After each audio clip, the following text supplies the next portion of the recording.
Legal. Valeu, Décio. Bom, vamos na sequência ouvir o professor Marco Aurélio com suas contribuições. Professor Bom, Marco. vamos primeiro testar se vocês estão me ouvindo aí. Estão me ouvindo? Eu estou ouvindo, sim. Então, bora lá. Sim, professor, bom, pode falar. Bom dia a todos.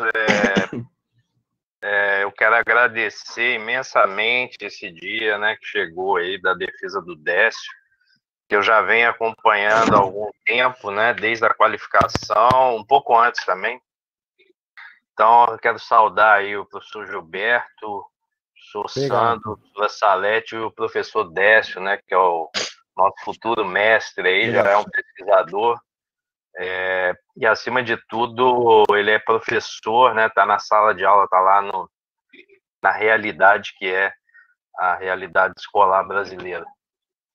Então, eu já começo reconhecendo aí a qualidade da orientação do professor Gilberto e o esforço enorme em transformar o que foi proposto na qualificação na pesquisa hoje. Para mim, ela está praticamente finalizada, precisa de alguns ajustes, mas ela é uma pesquisa já concretizada e o que eu vou falar, depois eu vou mandar o que eu vou falar aqui, eu vou ser breve até, porque não sobraram muitas coisas para, vamos dizer, para serem ajustadas, porque foi feito um trabalho muito sério, né, na pós-qualificação.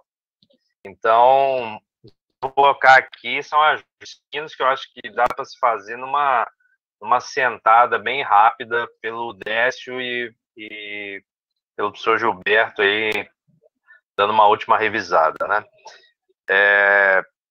Inicialmente, eu acho que tem que transformar o texto num e-book, tá certo? O mais breve possível, e depois num livro impresso, mas um e-book eu acho que seria urgente aí, além de publicar os artigos, né? Que eu vejo, pelo menos, eu olhei aqui sendo bem ampla, assim, pelo menos 4 artigos, né, que a dissertação oferece, sendo 3 da dissertação dos dados e só sobre o produto. E eu acho que um e-book é urgente de ser feito por causa da originalidade da pesquisa, a riqueza de dados, tem muitos dados, né? Foram produzidos e analisados muitos dados ricos para a área de educação matemática, para a área de educação financeira escolar, né? E para a área de educação matemática crítica, sem dúvida. Eu acho que o texto tem que fazer depois das sugestões, né, dos membros da banca, uma revisão final, né, passar um pente fino só para conferir algumas digitações. Eu vou mandar o texto, né, e no texto eu mesmo sugeri algumas poucas coisas, né? Olha, aqui eu acho que tem que colocar no passado, aqui é presente. Eu acho que tem que tirar as palavras onde do texto, né? Onde, que é normal a gente escrever, a gente quer situar o leitor, mas tem momentos que a palavra onde não deve aparecer. Aí eu dei uma sugestão lá, fica a critério de escolha, tá certo? Eu também mando lá uma sugestão de resumo, que aí, de estrutura de resumo, que aí já era mais voltado para encaminhar para uma revista os artigos, tá certo? Aí é o que eu tenho usado como parecerista mais para o resumo ficar resumido mesmo, não ser mais do que um resumo, que é muito importante para você convencer o leitor a ler o que você escreveu, né?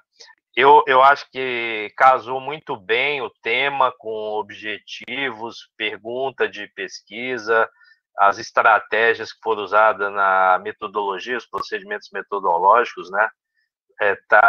Se fosse uma orquestra, comparando com uma orquestra, os instrumentos estão tocando muito bem,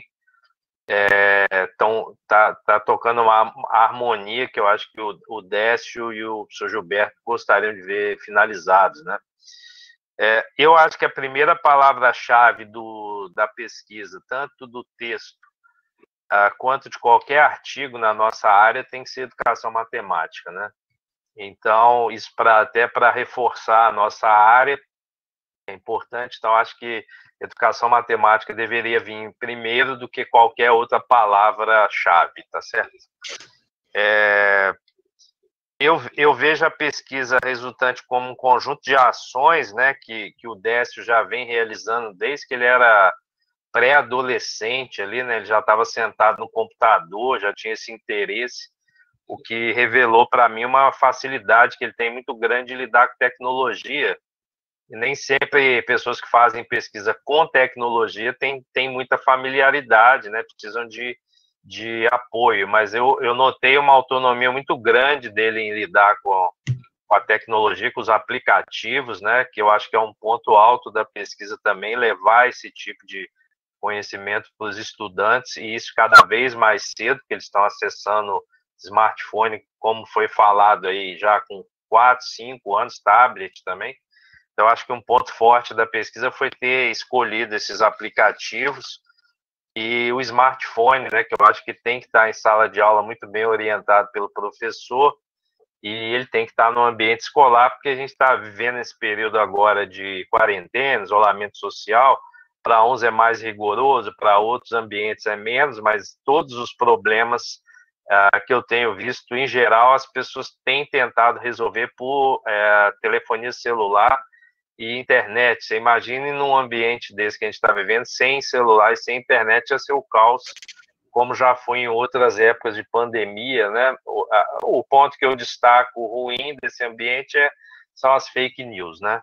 Mas isso é uma questão de educação do povo, a gente vai chegar lá.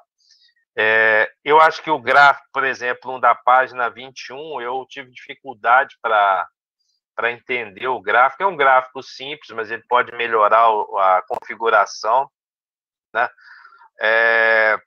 Na página 42, eu fiz uma observação do tipo assim, matemática financeira e educação financeira. Na verdade, a educação financeira não pode prescindir dos conceitos de matemática financeira. Contudo, a educação financeira não é matemática financeira. Então, acho que talvez isso tivesse que ficar um pouco mais claro, porque as pessoas, quando se referem a educação financeira, conversando comigo, falam assim, você é o cara que fica fazendo as oficinas de matemática financeira. Elas ainda confundem um pouco a terminologia, elas acham que educação financeira é só matemática, né? E o meu orientador, Rômulo Lins, ele sempre me falava, olha, a matemática financeira é um bom instrumento de tomada de decisão, mas os nossos avós tinham outros que eram tão eficientes quanto hoje, né? Então, acho que é bom diferenciar isso e eu assinar lá no texto. Seria bom o Décio colocar a definição dele de educação financeira e reforçar que a matemática financeira é um suporte para a tomada de decisões, né? Aí alguns vão usar a tecnologia do tipo HP12C, vão usar aplicativo, ou vão usar um bloquinho de notas, fazer uma regrinha de 3 e ver que o preço da parcela não é tão interessante e convidativo quanto a maioria das pessoas faz julgamento no Brasil, olhando só para o preço da parcela, né? E aí depois elas fazem vários endividamentos com várias parcelas e não conseguem pagar. Eu acho que um outro ponto alto do trabalho, né, foi a junção, a união aí da educação financeira, matemática financeira e uso de tecnologias, né? Eu acho que isso é uma pesquisa que se torna referência no norte do país, mas no país como um todo, né? Porque essa pesquisa do Décio conseguiu unir 3 áreas de conhecimento que eu acho fundamentais hoje para tomada de decisão no dia a dia de consumo nosso, que é a educação financeira, que você tem que ter uma programação, né, mais do que nunca, né? Você tem que saber usar conceitos de matemática para tomar decisão, para ler um contrato, eu tive que renovar o seguro esses dias, né, do carro, aí eu tive que ler o contrato. Muitas pessoas não têm hábito de ler contrato, depois se surpreendem com alguns dados que estão lá no contrato.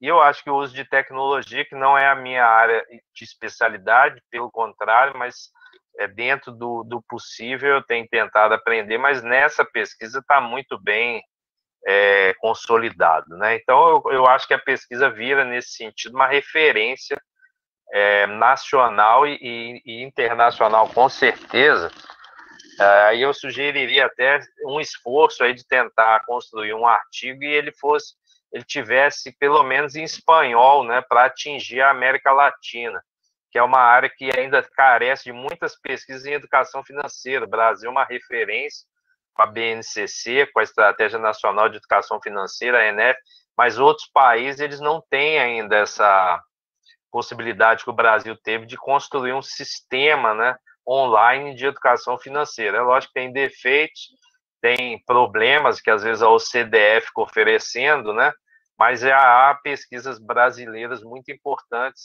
nessa área de educação financeira.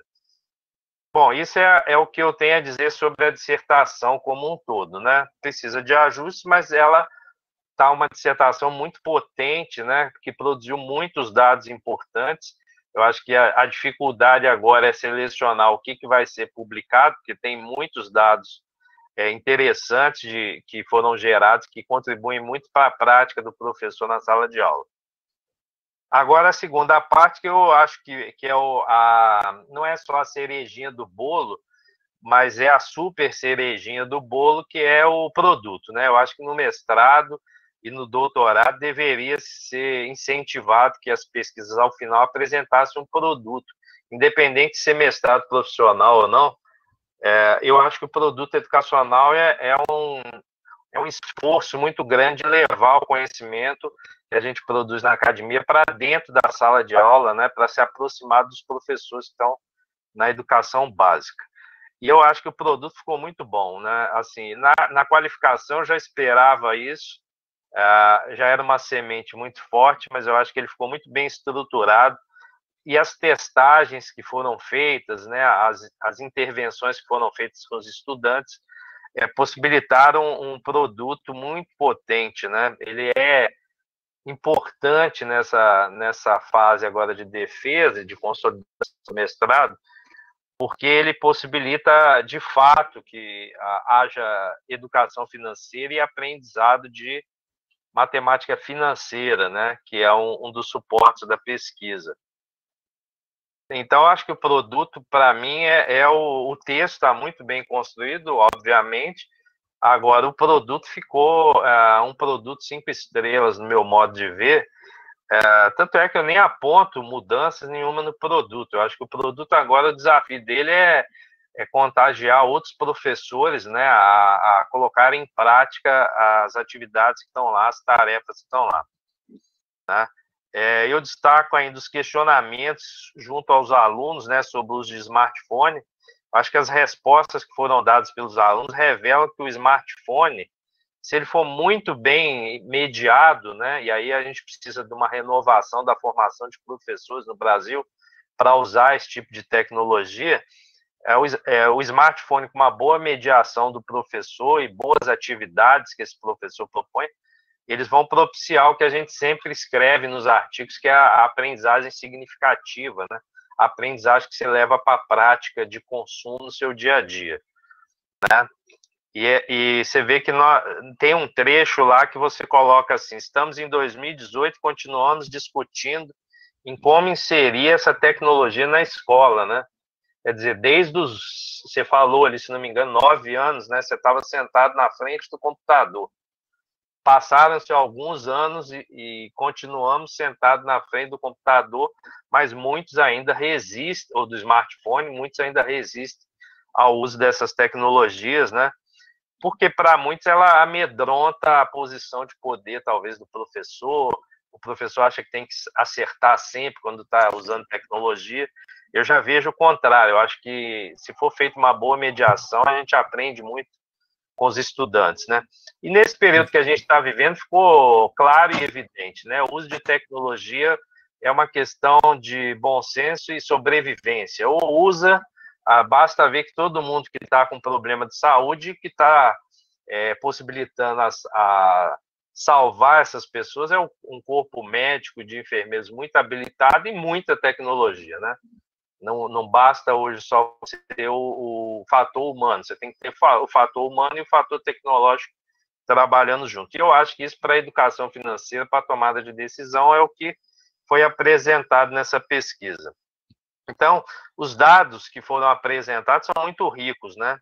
E eu acho que houve um progresso, tanto qualitativo quanto quantitativo, no texto, com relação ao texto da qualificação para essa defesa, né? Então, acho que houve um avanço muito grande e isso merece os parabéns, né?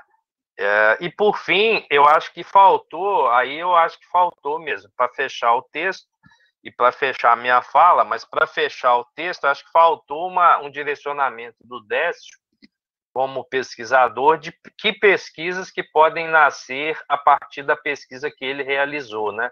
Que opções teórico-metodológicas que ele não consolidou, ele fez a opção de não usar, que outras pesquisas podem fazer, que outras perguntas de pesquisa podem nascer da sua, inclusive plantando a sua sementinha, né? Que eu acho que é importante pensar nisso urgente, da sua pesquisa ser uma continuidade num programa de pós-graduação, agora a nível de doutorado, né? Eu acho que você tem que pegar todo o conhecimento que você oferece agora, que você aprendeu, né, que você produziu junto com o professor Gilberto, tudo que vocês construíram nessa trajetória de mestrado e oferecer para um projeto, para a comunidade e também para a continuidade num projeto de doutorado. Então, meu parecer, né, final sobre o trabalho... outra coisa que eu lembrei foi o tema dos impostos, né, que foi utilizado, eu acho muito importante, porque a gente não conhece, em geral, né, os brasileiros, eles pagam muito imposto e muitas vezes não sabem o significado disso e nem sabem como cobrar o pagamento desse imposto, né? A gente sai pagando imposto, mas muita gente ainda não sabe para onde que vai ou para onde que pode ir esses impostos, né? E numa época agora que tudo é importante em termos financeiros, para a saúde, para colocar o país futuramente aí nos trilhos, né? Que todo mundo fica pensando nisso também da economia, o uso de impostos vai ser muito importante, né? O conhecimento disso e por que a gente está pagando tanto imposto, né? E, por fim, eu acho que tem que pensar num futuro doutorado, né? E meu parecer sobre o texto e o produto é aprovado, né? Na minha visão, está aprovado com conceito A. Esse é o meu parecer, né? Agora eu vou aguardar aí os demais pareceres, mas eu já parabenizo tanto a orientação do professor Gilberto, quanto todo o esforço e talento aí do Décio para colocar no texto e no produto o que ele poderia fazer de melhor, que eu acho que é o que está disponível agora para nós. Então é isso, essa é a minha fala. Eu espero ter contribuído, e qualquer dúvida, né, depois que eu enviar o parecer, eu estou à disposição para consulta e para a gente abrir um canal aí cada vez mais forte com o norte e nordeste do país. E sucesso aí, Décio, na sua trajetória aí como educador matemático, educador financeiro, e com certeza referência nessa área agora de educação financeira crítica. É isso. Muito obrigado, professor Marco, pelas suas valiosas contribuições. Com certeza nós vamos trabalhar aí para dar o bom finalização no texto, e aí depois com calma eu vou ver com o Décio essas publicações que foram sugeridas, porque o nosso intento também é de divulgar o máximo possível para que outros colegas possam ter acesso. Convidar uma professora... o professor Décio quer falar. Por favor, Décio, desculpe. Não, professor, só queria agradecer as recomendações do professor Marco Aurélio Kisterman, também queria agradecer o senhor por ter aceitado a minha indicação ao professor Marco Aurélio. Encontrei ele no Estado da Arte, né, com outras pesquisas que ele orientou, que ele faz parte da banca, né, e professor, realmente é uma coisa a se pensar, pelo fato de que ainda estamos fazendo estudos, analisando como que nós podemos aplicar a informática na educação, sendo que o computador, o desktop, como conhecemos, ele já existe desde 1986, né, vai fazer aí algumas décadas, e nós ainda estamos pesquisando como que nós podemos incluir o computador na sala de aula, sendo que nós já temos uma ferramenta muito mais avançada e muito mais acessível que o computador, que é o próprio. Então, é uma questão que comecei a analisar desde a minha tenridade, e hoje eu tive a oportunidade de apresentar esse meu trabalho. Perfeito. Valeu. Professora Salete, por gentileza.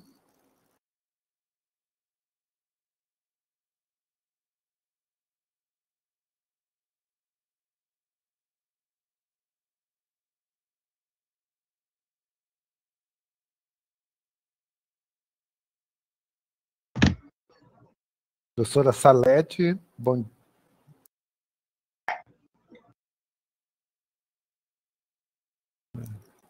Eu acho que ela caiu, professor. Foi? Eu acho que ela caiu. Foi, né? Ela perguntou, estão me ouvindo? Não estamos ouvindo, Salete.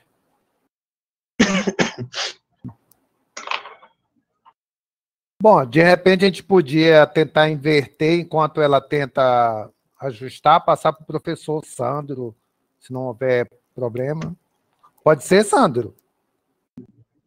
Sem problema. Ela falou que pode. Ela pode, né? Pode? Ah, tá, beleza, então. Obrigadão, Sandro. Ela vai reconectar? Olha, eu acho que ela está tentando, mas... Ela está perguntando, estão me ouvindo? A gente não está com... Ah, ela está dizendo aqui que a gente... Ah, ela já está aqui. Alô, Salete? Alô, Salete? Espera 2 minutinhos para ver se ela consegue. Tá ok. Se ela coisar aí, a gente passa para ti. O microfone dela está ativado aqui, né? Mas Tá, não né? aconteceu. Vai...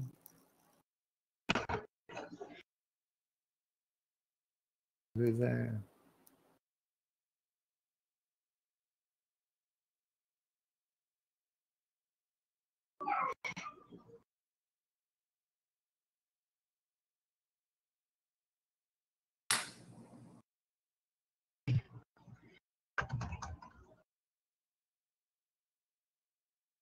Ah, ela está dizendo aqui que a gente pode passar para o Sandro até ela poder se ajustar.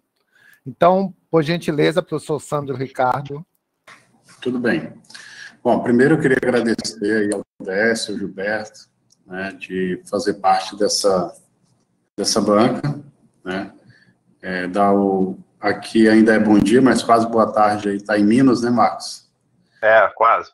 Bom dia, boa tarde para todos. Boa tarde. Então, nesse momento ímpar, né, uma defesa nesses moldes, né, porque pelo menos nós aqui do Acre estaríamos reunidos presencialmente, mas devido a esse momento que nós estamos vivendo no Brasil e no mundo, né, essa pandemia, espero que passe logo, que possamos retornar às aulas presenciais, mas observando que esses momentos à distância, eles vão ser mais ou menos perpetuados aí quando nós voltarmos, né? Nossa vida não vai ser, talvez, a mesma que era antes. Então, muita gente conhecendo aí vários tipos de aplicativos de webconferência, de conferência, né? São várias reuniões. Eu mesmo, essa semana, tive uma reunião com o pró-reitor de administração, a gente marcou para conversar 15 minutos, conversamos 2 horas. Né, e os assuntos, fomos discutir um assunto e trabalhamos vários assuntos que era para ser 15 minutos, e se transformou aí em 2 horas de reunião. Bom, mas muitas coisas que eu ia falar, o Marcos comentou, né, tenho algumas coisas ainda para ressaltar, né. Primeiro, parabenizar novamente o Décio, né, pelo trabalho, né, e como o Marco Aurélio falou, são muitas informações, são muitos dados que precisam ser trabalhados, né. Eu acho que o Marcos falou aí de alguns artigos, eu cito mais um dentro das informações que foram coletadas pelo Décio, foram produzidos, os dados que foram produzidos pelo Décio. Eu vi que os alunos comentaram que eles procuram as videoaulas para suprir algumas necessidades, não só da disciplina de matemática, mas de outras disciplinas também. Então, e já que ele está trabalhando com a parte de vídeos também para atualizar o produto, eu acho que talvez possa sair alguma coisa aí sobre vídeos, né, sobre produção de vídeos, um artigo aí, alguma coisa desse tipo, ou nos direcionarmos, né? Eu acho que o blended learning é algo que já está dentro das nossas aulas, né? Utilizar recursos que, teoricamente, ou inicialmente, foram utilizados na educação à distância, mas que estão sendo também cooptados pelo ensino presencial. Bom, outro ponto que eu queria comentar é a importância de estarmos na sala de aula e sermos pesquisador, principalmente da educação básica, como é o Décio, e de ter esse contato com os alunos e de conseguirmos fazer essa produção desse trabalho que eu considero um trabalho magnífico, esse que vocês fizeram, Décio e Gilberto, né? E essa importância de estar ali ao lado do aluno e de perceber isso, né? De estar fazendo a pesquisa em sala de aula. Isso aí, para mim, é fantástico. Como eu falei, tem alguns ajustes, eu vou encaminhar com as considerações, tá? Uma característica minha, por exemplo, quando é para mudar o texto, eu coloco em letra maiúscula naquele comentário no Word. Quando eu acho que tem alguma coisa de erro de português ou coisa desse tipo, eu coloco em amarelo, mas eu comento isso lá. Isso é herança genética da orientadora editorial. Alguém está com o microfone ligado, está dando um microfone aqui. Deixa eu ver o que mais que eu coloquei aqui. Assim, Décio, aí é uma pergunta mesmo, né? Eu queria saber de que maneira você pretende fazer com que o produto continue envolvendo, porque ele envolveu os seus alunos nesse primeiro momento e envolveu o professor Décio. E aí a pergunta que eu faço, aí você responde no final, né, depois das minhas arguições, de que maneira você acha que esse produto continuará envolvendo outros estudantes e outros professores, né? E de que maneira esse produto também pode envolver não somente professores de matemática, mas também professores de outras áreas, visto que a educação matemática crítica, eu acho que ela é bem ampla e ela pode ser também trabalhada com outros profissionais de outras áreas. Como que você pretende contagiar, né? E paralelo a isso, como que você pretende fazer a atualização do produto, né? Como o Marcos colocou, o produto está excelente, mas que a gente sabe que daqui, sei lá, daqui a anos, talvez alguns aplicativos que você utilizou hoje, eles já não estejam, podem não estar com uma visão muito boa, pode ter aplicativos novos que dê uma visão melhor das atividades que você fez. Então, essa é uma pergunta que eu deixo para você pensar aí, tentar conversar com a gente aí depois da minha arguição. Deixa eu ver o que mais aqui. Assim, eu não coloquei numa ordem aqui, mas eu acho que o Marcos também tinha comentado sobre o resumo, né? Então, lá no resumo, eu também faço algumas observações.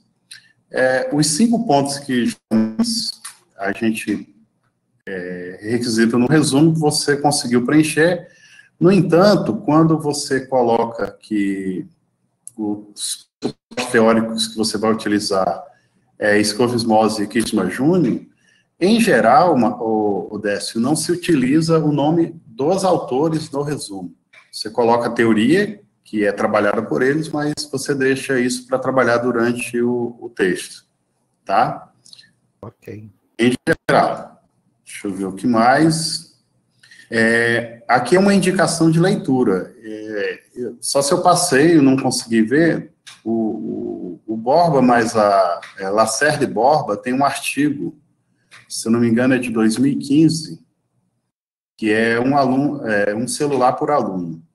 Eles fazem uma relação paralela àquele projeto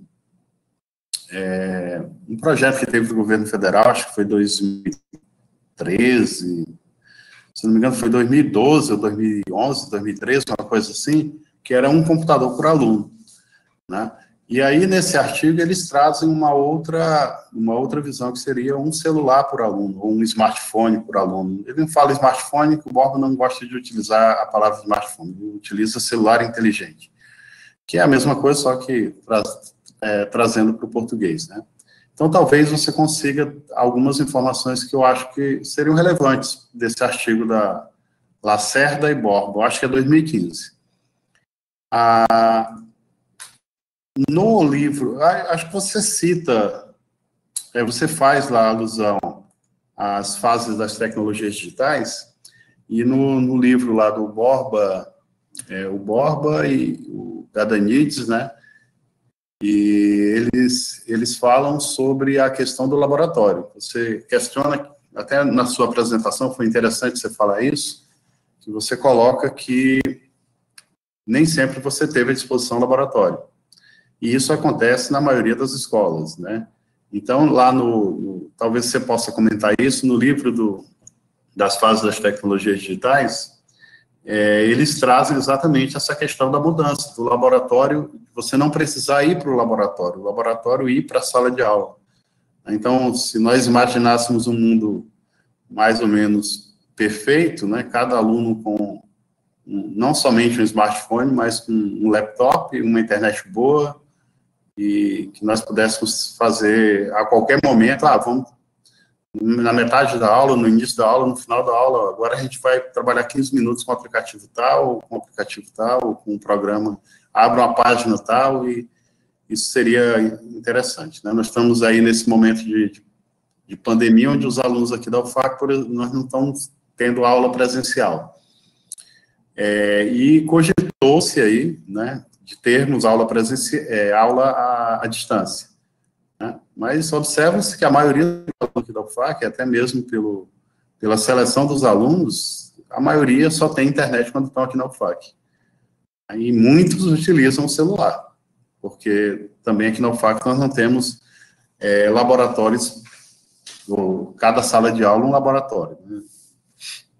Bom, deixa eu ver o que mais aqui. Sobre a questão do imposto, se é roubo, eu acho que você explicou direitinho aí na sua apresentação. Agora, eu coloco aqui o seguinte, foi importante a questão de você trazer para os alunos sobre o que é cada imposto e onde é que ele é aplicado, né? E eu observei na leitura do texto que os alunos disseram que sentem falta da aplicação desses impostos em obras, né? Então, acho que isso é importante porque é uma questão de socialização da matemática fazendo outras atividades, não só como algumas pessoas dizem, fazendo conta, né? Aí, sobre os vídeos, como eu comentei, né? As videoaulas que os alunos comentam. E, no mais, Lécio, é aquela pergunta que eu fiz, digamos, é a pergunta da banca, né? De banca mesmo, né, sobre a atualização do produto e de como você pensa em fazer com que... como é que eu coloquei? Deixa eu ver aqui de novo. Assim, como é que você pensa em contagiar outros professores a utilizar o produto? Por exemplo, esse ano, né, eu sei que o ano está um pouco comprometido, mas como contagiar professores e alunos a trabalhar com esse produto? Essa é a grande pergunta e o restante são detalhes. O seu trabalho está muito bem escrito, eu acho que falta ali um pouco só porque quando eu abri, eu acho que ficou dessa forma, mas eu acho que talvez uma formatação, os parágrafos de cada página ficaram no meio da página, não sei, eu acho que foi a formatação quando eu abri, talvez um Word diferente, acho que algo desse tipo, né, mas só pensar um pouco na formatação. O restante é parabenizar, seu trabalho está muito bem escrito, né? Eu vou te encaminhar com algumas observações que eu fiz, são pormenores, são coisas simples, que eu acho que não vale a pena comentar aqui agora. Mas, no mais, essa pergunta que é mais a curiosidade mesmo, né? Mais a curiosidade sobre de que maneira contagiar aí os outros professores de matemática ou de outras áreas, e novas turmas de alunos, né? É isso. Décio, por gentileza. Então, professor Sandro, eu pensei nessa questão antes, e essa aí vai ser a fase 2 do produto, né? A divulgação, no caso. Essa divulgação, eu estou pensando principalmente em fazer no engajamento orgânico. Como assim no engajamento orgânico? Esse produto, ele tem um site, ele tem a página do Facebook, que atualmente já tem umas 600 pessoas já que estão seguindo a página. O canal do site, já tem aproximadamente 730 pessoas acompanhando, né, os vídeos que eu publico. Como vai entrar a fase 2, então vou começar a divulgar mais vídeos, a divulgar mais artigos, e também vou convidar outros pesquisadores da área de educação financeira para também enriquecer o produto. Por exemplo, o professor Marco Aurélio, ele tem um canal do YouTube que ele tem uma palestra sobre educação financeira que ele deu em um curso sobre educação financeira na Unemat, né? Eu fiz esse curso também e ele divulgou a palestra dele no canal do YouTube. Então, também posso colocar o vídeo, se ele permitir, claro. Eu posso também colocar os vídeos dele na palestra. Posso colocar os... Obrigado, professor. Eu posso colocar os vídeos dele na palestra, no meu site, e trazendo mais engajamento de outros pesquisadores da área também. Vai também ter as futuras publicações que essa dissertação vai trazer, né? E essas publicações serão vistas por outros pesquisadores da área. Sempre vou citar o produto, Moedaria, ou então o canal do YouTube, e ao longo do tempo esse produto, creio eu, será acessado por outros pesquisadores, outros professores ou estudantes da área. Eu tenho como base, né, analisando e observando, os principais,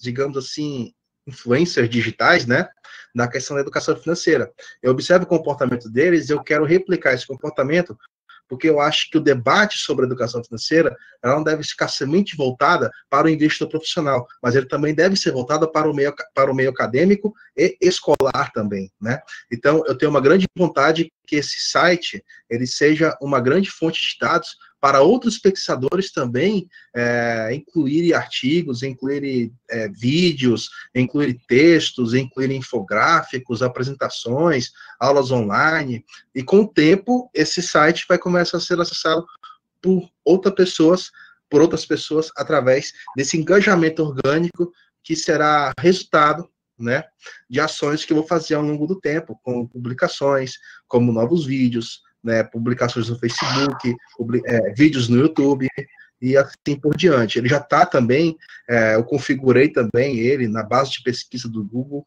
então a partir do momento, quando ele começar a ter mais acesso, o próprio Google vai identificar que, quando a pessoa procurar lá educação financeira, o meu site também já vai começar a aparecer no próprio Google e trazer isso aí, o engajamento orgânico.